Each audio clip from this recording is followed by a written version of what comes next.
Assalamualaikum warahmatullahi wabarakatuh.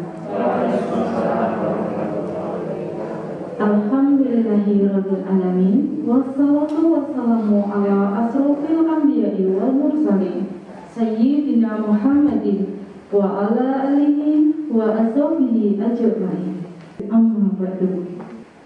Yang terhormat Kepala Sekolah SMK Negeri 1 Musuh atau yang mewakili, yang kami hormati calon guru penggerak Angkatan 4 SMK Negeri 1 Musuh, Ibu Sri Purwanti Sarjana Ekonomi Magister Pendidikan, Ibu Sulistri Wulandari Sarjana Pendidikan, Bapak Wardoyo Sarjana Pendidikan Magister Pendidikan, Bapak Sutresno Sarjana Teknik.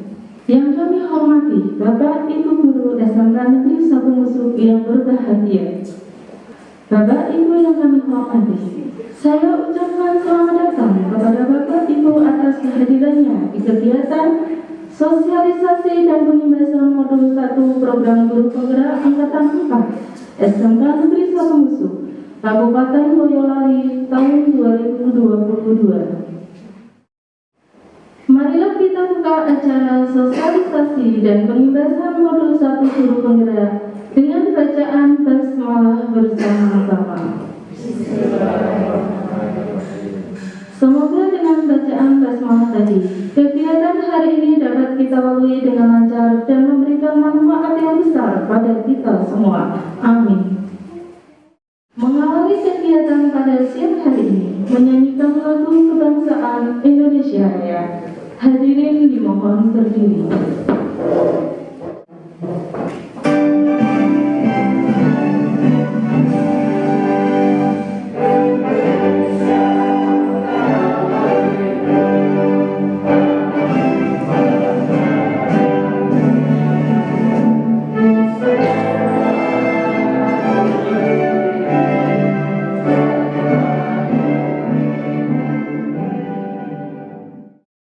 Bapak Ibu hadirin yang berbahagia, acara selanjutnya doa.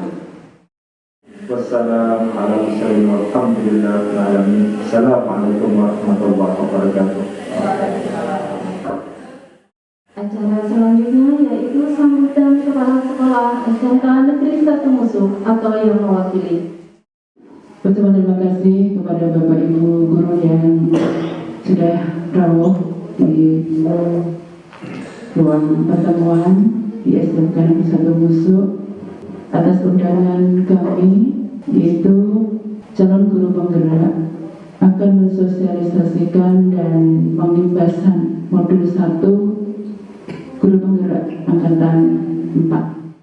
Seperti yang Bapak Ibu semua berso, bahwa ada 4 Bapak Ibu dari SMK Negeri 1 Musuh yang lolos tahap ini.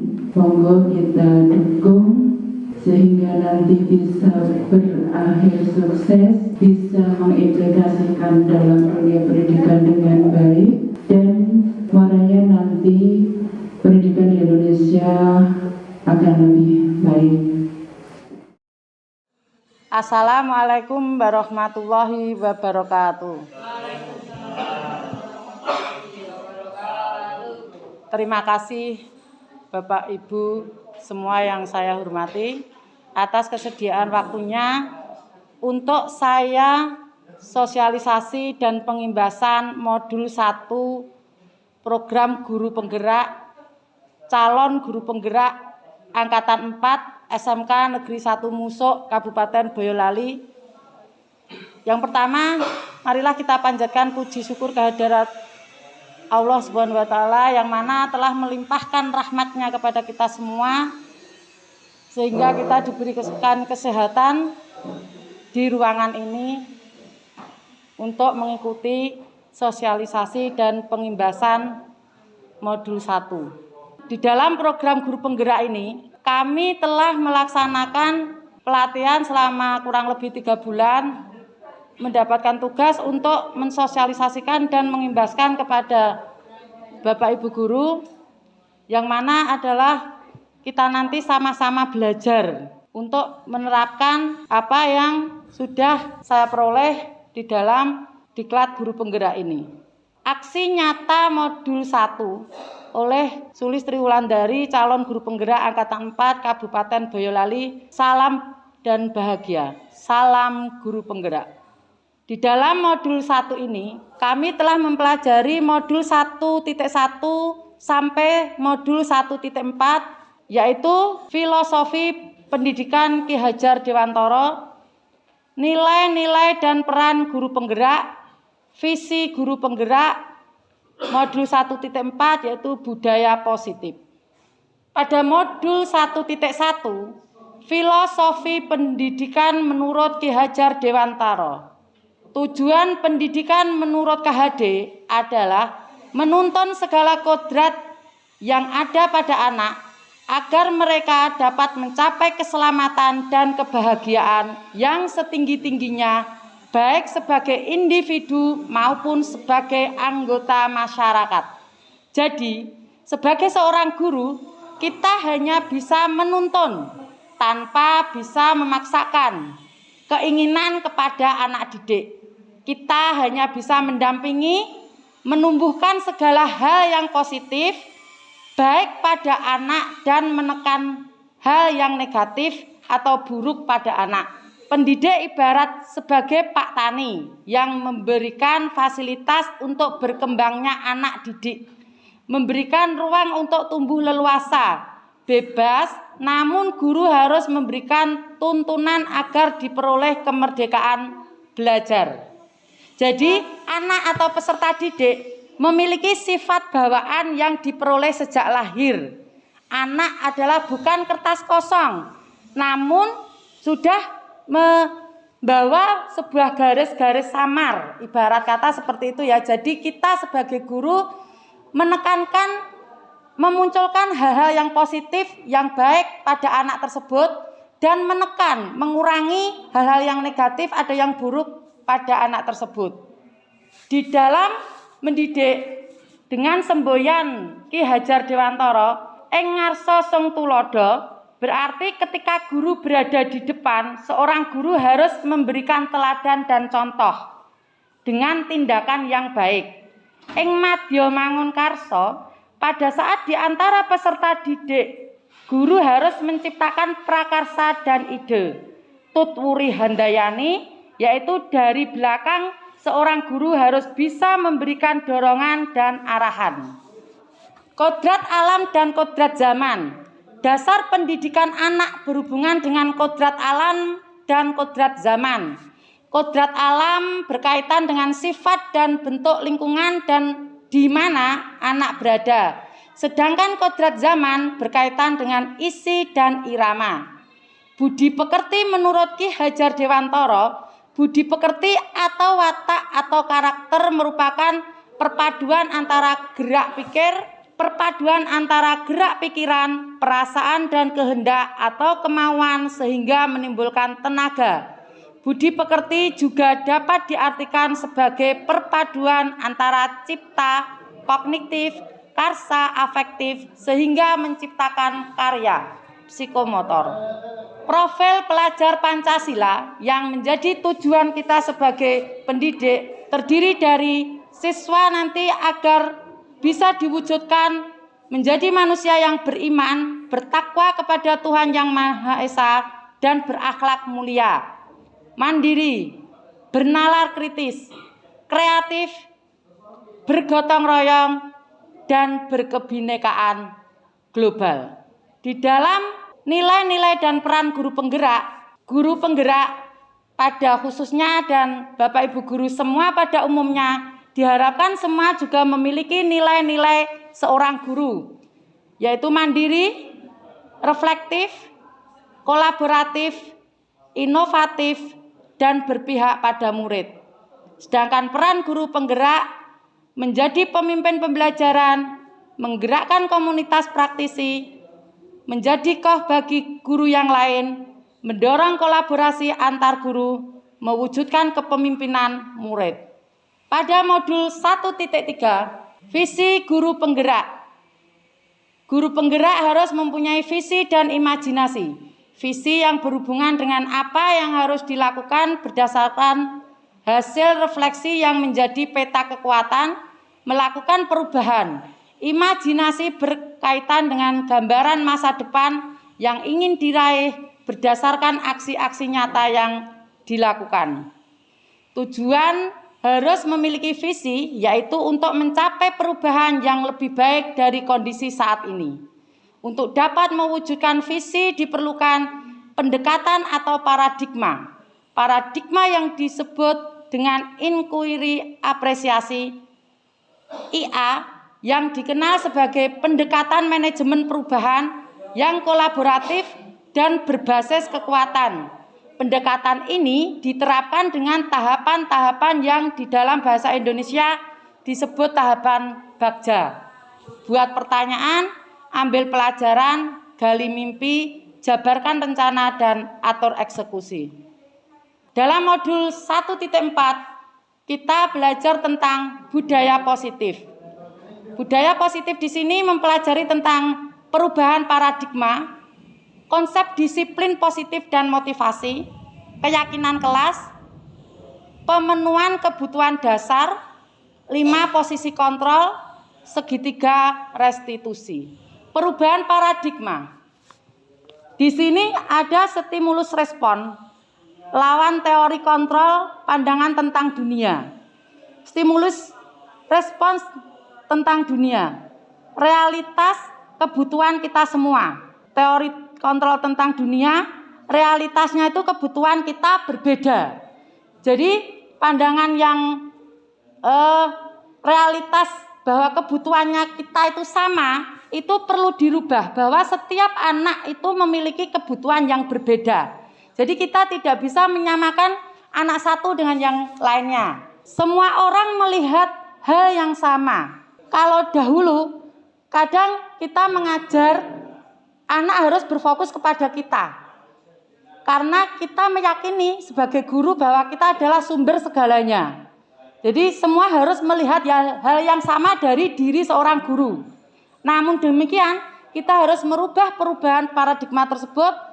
Setiap orang itu memiliki gambaran yang berbeda. Kita mencoba mengubah orang agar berpandangan sama dengan kita. Tetapi kita berusaha memahami pandangan orang lain tentang dunia. Kita tidak bisa merubah bahwa orang itu berpandangan sama dengan kita. Namun kita yang harus memahami pandangan orang lain tentang dunia. Perilaku buruk dilihat sebagai suatu kesalahan. Nah, setiap perilaku itu memiliki tujuan. Jadi setiap perilaku yang dilakukan anak itu jangan dipandang semua adalah sebuah kesalahan. Karena mereka melakukan pasti memiliki tujuan. Orang lain bisa mengontrol saya.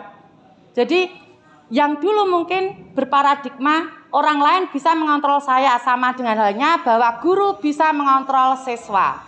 Namun demikian hanya Anda yang bisa mengontrol diri Anda. Begitu pula untuk siswa, hanya siswa yang bisa mengontrol dirinya sendiri. Saya bisa mengontrol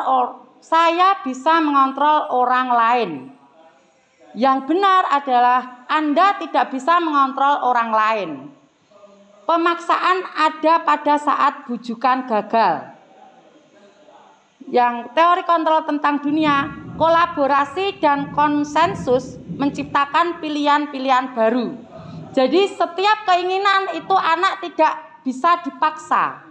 Karena kita bisa melakukan dengan kolaborasi dan konsensus untuk mencapai sebuah pilihan-pilihan yang baru dan pilihan-pilihan yang mungkin anak bisa, dengan pilihan ini mungkin mereka akan bisa lebih menerima daripada dengan kita memaksakan. Modal berpikir menang dan kalah. Nah, jadi di sini kita diharapkan untuk bisa berpikir menang dan menang. Jadi tidak ada yang kalah. Konsep disiplin positif dan motivasi. Sebagai pendidik, tujuan kita adalah menciptakan anak-anak yang memiliki disiplin diri sehingga mereka bisa berperilaku dengan mengacu pada nilai-nilai kebajikan universal dan memiliki motivasi intrinsik bukan ekstrinsik. ini memang di sekolah kita adalah PR yang sangat besar ya. Bahwa saya saja sangat sulit untuk menerapkan disiplin positif yang dengan motivasi intrinsik pada diri masing-masing siswa.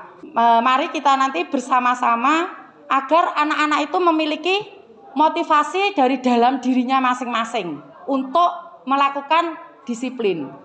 Nah, motivasi perilaku manusia di sini dijabarkan menjadi 3. Untuk menghindari ketidaknyamanan atau hukuman.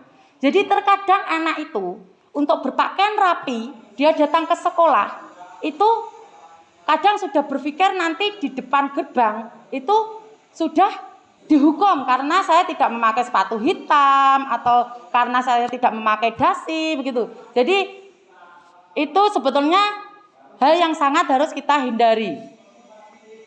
Jadi anak berpikirnya hanya untuk menghindari ketidaknyamanan atau hukuman. Nanti biar tidak dihukum begitu. Biasanya begitu ya anak-anak kita ya. Untuk mendapatkan imbalan atau penghargaan dari orang lain. Bahkan seringkali saya mengajar di sini, Bu, kalau saya bisa mengerjakan dikasih apa? Seringkali dia minta imbalan. Nah, untuk menjadi orang yang mereka inginkan dan menghargai diri sendiri dengan nilai-nilai yang mereka percaya. Nah, tujuan dari disiplin positif ini adalah menanamkan motivasi yang ketiga pada murid-murid. Tujuan dari disiplin positif adalah menanamkan motivasi yang ketiga pada murid-murid kita, yaitu untuk menjadi orang yang mereka inginkan dan menghargai diri sendiri dengan nilai-nilai yang mereka percaya. Begini, saya ada suatu contoh. Ada anak itu memakai helm, itu dengan tujuan itu adalah aturan. Saya harus memakai helm karena nanti pasti di jalan ada Pak Polisi yang menilang. Dia takut kena tilang. Nah, di sini ya yang harus kita tanamkan kepada anak-anak nilai-nilai yang mereka percaya. Nilai-nilainya apa? Keselamatan. Nah, bahwa tidak memakai helm jika terjadi benturan ataupun terjadi kecelakaan, keselamatan dirinya yang akan terancam. Nah, menanamkan anak untuk meyakini bahwa helm itu untuk keselamatan diri, itu yang harus kita tanamkan. Sehingga motivasi intrinsik dari dalam dirinya sendiri yang dia untuk mematuhi dan untuk melaksanakan kedisiplinan itu. Nah, salah satu contohnya adalah demikian. Maka adanya keyakinan kelas. Nah, keyakinan kelas ini adalah untuk menggantikan peraturan kelas. Mengapa bukan peraturan? Di sini bahasanya diganti keyakinan kelas. Artinya tadi bahwa nilai-nilai yang ada pada diri itu, pada anak itu yang sudah diyakini masing-masing anak, itu adalah yang harus diyakini dan harus dipatuhi. Untuk terbentuknya budaya positif, pertama-tama perlu diciptakan dan disepakati keyakinan-keyakinan atau prinsip-prinsip dasar bersama di antara para warga kelas. Seseorang akan lebih tergerak dan bersemangat untuk menjalankan keyakinannya daripada hanya sekedar mengikuti serangkaian peraturan. Pemenuhan kebutuhan dasar manusia itu ada 5. Kebutuhan bertahan hidup, kesenangan, cinta dan kasih sayang, penguasaan dan kebebasan. Jadi setiap anak itu kadang mereka kita tidak tahu kebutuhannya.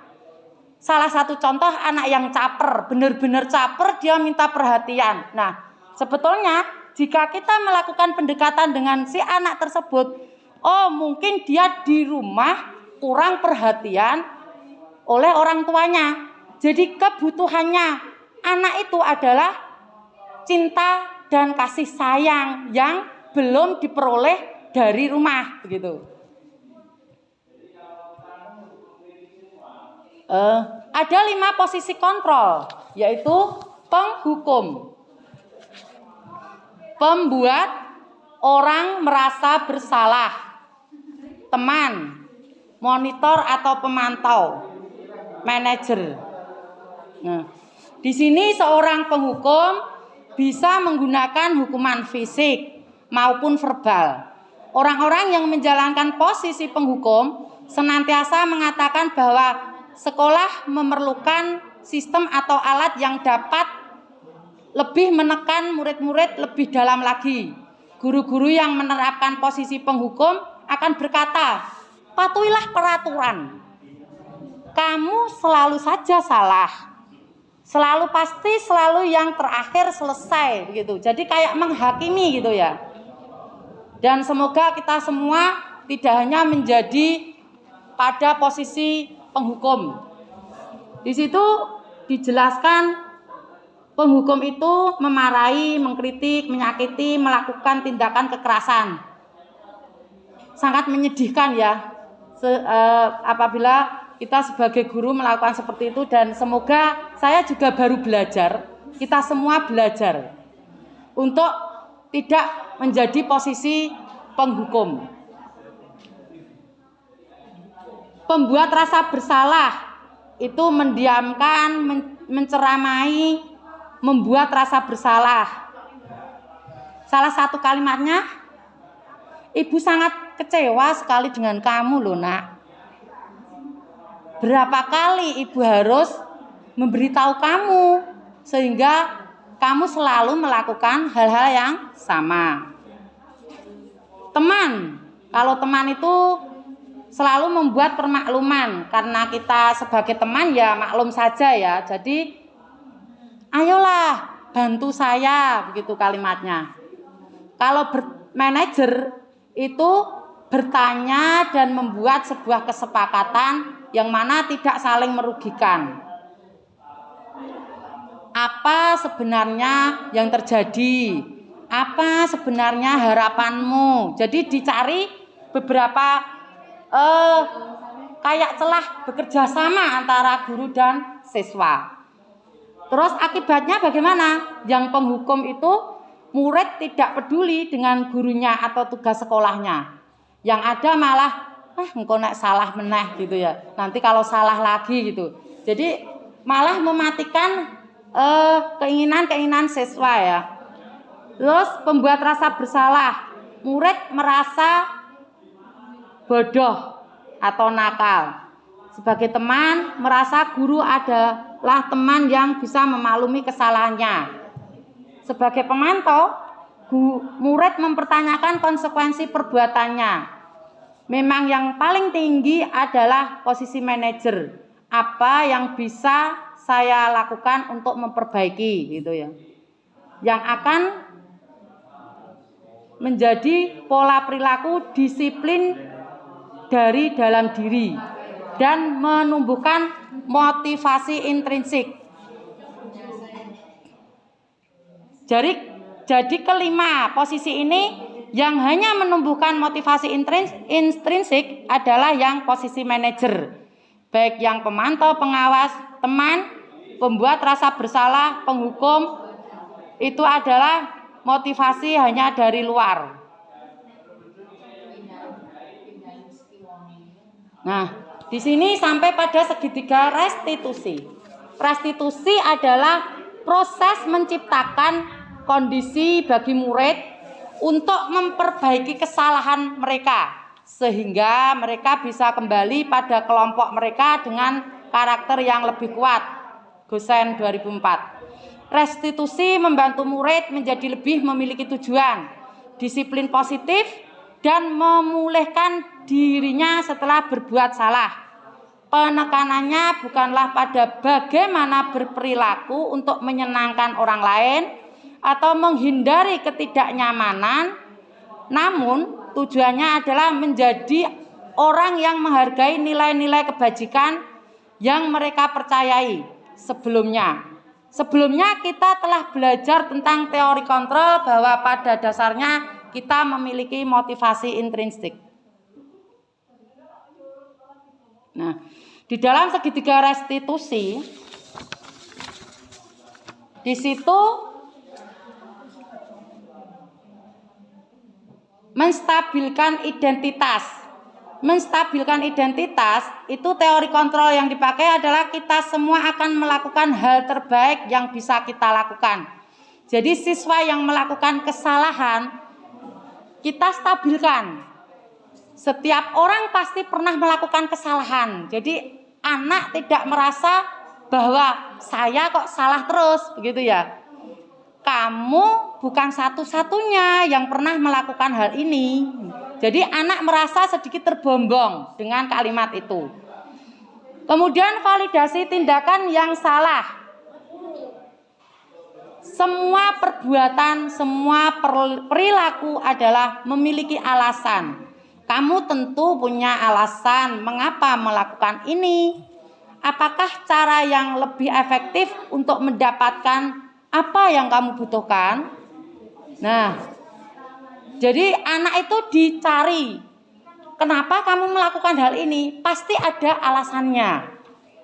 Menanyakan keyakinan.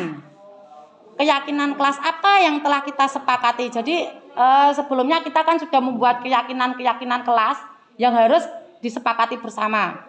Kamu ingin menjadi orang yang seperti apa? Jadi anak cenderung diajak diskusi. Sekian dan terima kasih.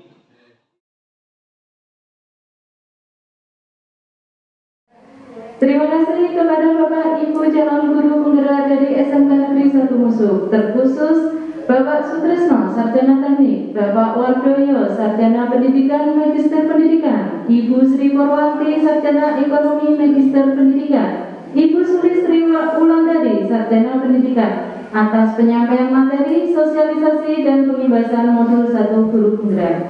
Semoga sukses sampai selesai diklat dan membawa perubahan yang positif untuk SMK Negeri 1 Musuh. Untuk mempersingkat waktu, marilah kita tutup sosialisasi dan pengibasan modul 1 guru penggerak pada hari ini dengan bacaan hamdalah. Wabillahi taufiq wal hidayah. Wassalamualaikum warahmatullahi wabarakatuh.